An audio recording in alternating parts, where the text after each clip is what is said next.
Análisis Viva, el primer podcast en español donde los analistas económicos más reconocidos se dan cita para revisar lo más relevante en materia económico-financiera en México y el mundo. Análisis Viva. ¿Qué tal? Bienvenidas, bienvenidos. Mi nombre es Salvador Leal, director de comunicación de la Bolsa Institucional de Valores, y les doy la bienvenida al podcast semanal Análisis Viva. Un espacio que hemos construido de la mano de los especialistas más relevantes del sector económico y financiero durante los últimos 4 años. No olviden seguirnos en todas nuestras redes sociales para mantenerse enterados de lo más importante en los mercados de nuestro país. El día de hoy le damos la bienvenida a nuestro invitado, José Carlos Sánchez Molotla. Él es Mexico Senior Economist de HSBC. José Carlos, muchas gracias por estar con nosotros en este Análisis Viva.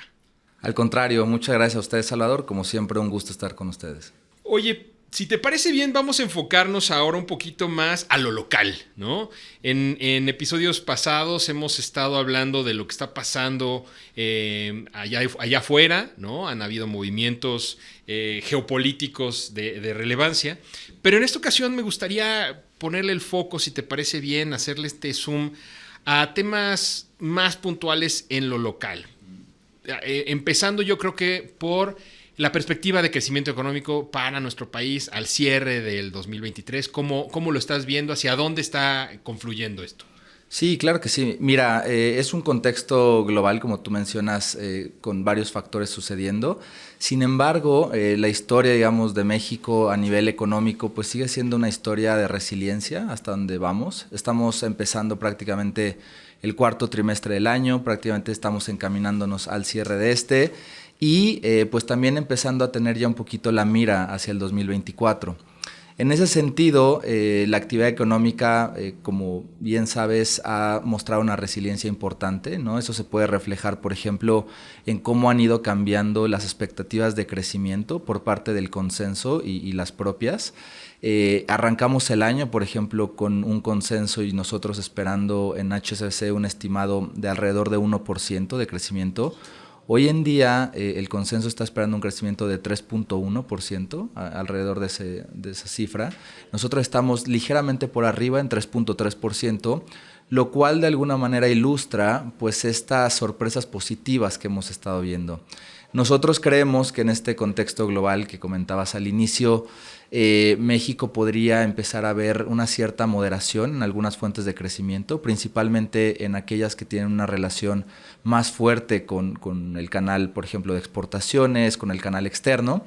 Pero creo que lo que más, en lo que más me enfocaría es en la resiliencia o en la fortaleza que algunas fuentes internas han venido mostrando, porque creo que esa es la principal explicación de por qué se ha venido revisando las expectativas para este año y también porque, si miramos las últimas encuestas, ya sea de Banco de México o de otras instituciones, también vemos que estas revisiones al alza no solamente han sido para 2023, sino que también empezamos a ver ciertas revisiones al alza para el 2024, nuevamente reflejando pues estas señales de resiliencia mejor ancladas, ¿no?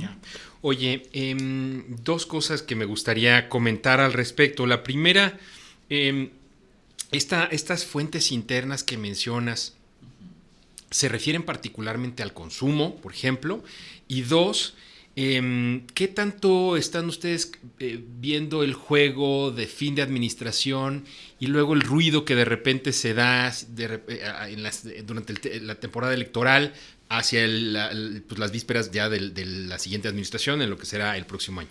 Claro. Mira, sí, yo creo que han sido 2 fuentes internas de crecimiento las que han venido mostrando una mejoría. Por una parte, como correctamente lo apuntas, la parte de consumo privado ha tenido un buen desempeño y nosotros creemos que está relacionada con algunos factores, por ejemplo, asociados al mercado laboral en primer lugar, ¿no? Si, por ejemplo, miramos las últimas cifras de creación de empleos, de tasa de desempleo, se están mostrando niveles históricamente fuertes, ¿no? Por ejemplo, la tasa de desempleo ha estado ubicándose ligeramente por debajo de 3% o alrededor de este número por ya algunos meses. Esto pues de alguna manera se traduce en una fuente de ingreso un poquito más estable hacia los hogares. Y por otra parte, también algunas regiones, algunos estados, algunas industrias que actualmente tienen un proceso de expansión, un proceso de crecimiento, pues están demandando más trabajadores, ¿correcto? Entonces, esta demanda de trabajo tan fuerte que hemos visto, como se refleja en la economía, pues es en un crecimiento en los salarios un poquito más alto de lo que típicamente estaríamos acostumbrados a ver. Hablando en términos nominales, ¿no? Es decir, sin descontar la inflación. Cuando metemos el dato de inflación o la tendencia de inflación que hemos visto en los últimos meses, pues podemos ver que los salarios reales, justamente por este crecimiento más sólido que hemos visto, pues también se traducen en una fuente de ingresos adicional o más resistente para los hogares. Y en un tercer y último punto en ese sentido, esto tiene que ver más con la dinámica fuera de México, pero sin duda sigue estando el tema de las remesas, ¿no? Que como tú bien sabes, México actualmente es el segundo país que más remesas recibe a nivel global, ¿no? Seguimos viendo un acumulado de 12 meses alrededor de 60,000 millones de dólares. Esto es alrededor de 4% del PIB, lo cual pues también te da pues digamos es un factor adicional a esta parte del consumo privado.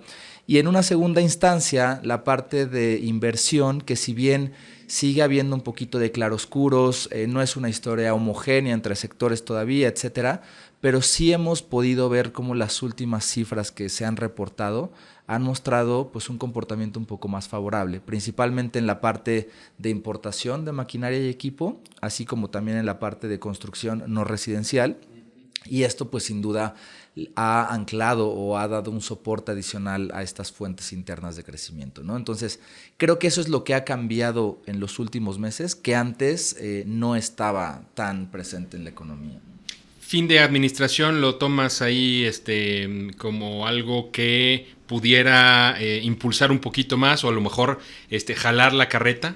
Sí, podría ser un factor adicional. La realidad es que históricamente, por ejemplo, la parte de consumo privado, la parte de inversión privada tienden a ser un factor más relevante en las dinámicas de crecimiento.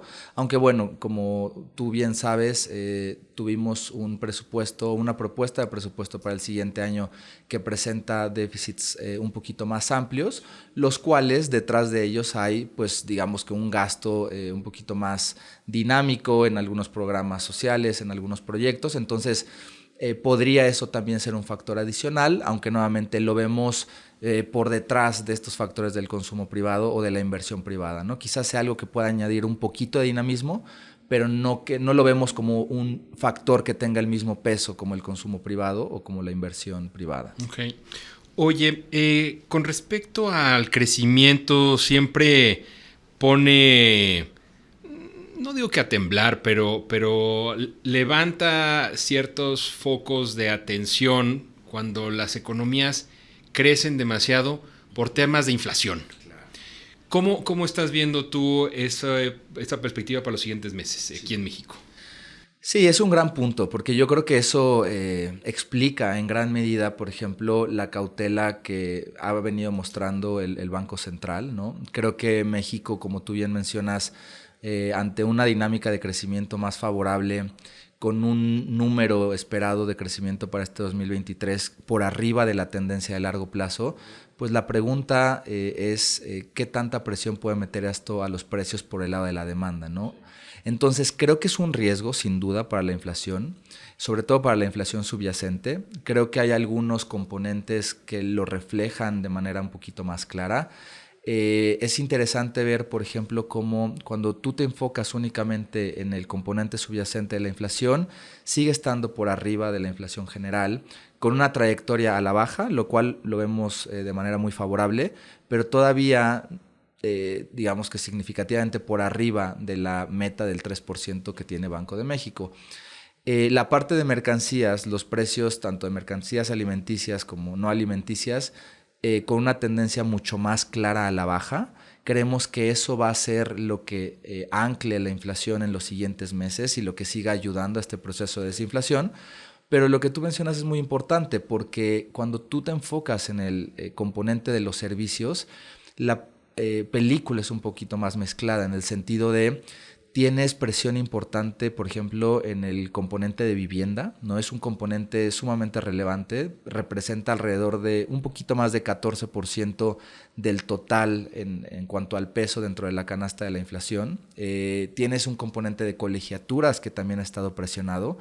Creemos que los números de agosto y de septiembre tuvieron un factor estacional más fuerte de lo que típicamente deberían de tener, pero al final estos dos componentes, al mostrar esta presión, pues te hace pensar y justamente te da un poquito de poca claridad de cuánta presión podría seguir habiendo por parte de la demanda. Entonces, creo que en ese sentido, y redondeando un poco como comencé esta frase, creo que de ahí surge un poco la cautela que hay detrás de la política monetaria, ¿no? Hay que esperar a que la tendencia sea más clara a la baja antes de cambiar un poco la comunicación, ¿no? Cerrando justo con la decisión de Banxico, en esta bola de cristal que sabemos que todos los analistas que nos acompañan tienen en su cajón y que sacan de repente, ¿cuándo crees que comience a haber un proceso a la inversa por parte del Banco Central? Sí, es una gran pregunta y México creo que tiene una exposición a distintos factores que a lo mejor los pares en la región no lo tienen de manera tan marcada. En un principio, sin duda, y dado que digamos que el mandato del Banco Central es un mandato único de tener la inflación en 3%, indudablemente eso va a ser el factor más relevante a seguir. ¿Qué tanto y qué tan rápido sigue avanzando el proceso de desinflación, principalmente en la parte subyacente? Nosotros creemos que en la primera quincena de octubre, que es un dato que está próximo a darse a conocer, vamos a seguir viendo este proceso de desinflación, posiblemente con una tasa anual en la inflación subyacente alrededor de 5.50, desde un 5.74 que tuvimos en la segunda quincena de septiembre. La inflación general probablemente rondando los 4.30, 4.35, desde el 4.44 que vimos en el último dato. Entonces creemos que va a seguir. Sin embargo, como comentaba anteriormente, pues son números que siguen estando pues notablemente arriba de la meta de Banco de México. Entonces, nosotros creemos que hay que ver más evidencia de que este proceso desinflacionario continúe. Nosotros creemos que al menos tenemos que esperar lo que falta de este año para seguir monitoreando eso. También creo que en un segundo plano se necesita un contexto un poquito más estable en las tasas de interés a nivel global, principalmente en Estados Unidos. Como bien sabes, ha habido mucho dinamismo. Hemos visto tasas, por ejemplo, en Estados Unidos que han tocado en estos días niveles que no se veían desde 2006, 2007, dependiendo en qué periodo lo analicemos. Y eso pues también influye de alguna manera, ¿no? Entonces, en resumen te diría, creo que este año no vamos a ver ningún ajuste en la tasa nominal. Creo que Banco de México lleva 4 reuniones consecutivas pues anunciando que la tasa nominal que tenemos actualmente se mantiene en niveles actuales. Creo que eso va a seguir siendo un poquito el mensaje de aquí a final de año. Quedan 2 juntas y creo que a principios del 2024 se podrá reevaluar qué tanto se ha progresado en el proceso desinflacionario y nosotros estaríamos esperando que hacia el primer trimestre del año pudiéramos probablemente empezar a ver algún ajuste en la tasa nominal con, con la claridad de que en términos reales la política monetaria va a seguir estando lo suficientemente restrictiva para seguir ayudando a que la inflación converja hacia la meta. Evidentemente, y para concluir, esta expectativa del primer trimestre del 2024 para ver posiblemente un ajuste, pues está sujeta a una evolución favorable en la inflación de aquí a esa fecha y evidentemente a una estabilización también en la dinámica de las tasas en Estados Unidos, ¿no? Entonces, creo que eso es lo que habrá que estar monitoreando. Muy bien, muy al estilo ceteris paribus, ¿no? Como dicen. Oye, pues bueno, estaremos platicando de esto en el siguiente trimestre, si te parece bien.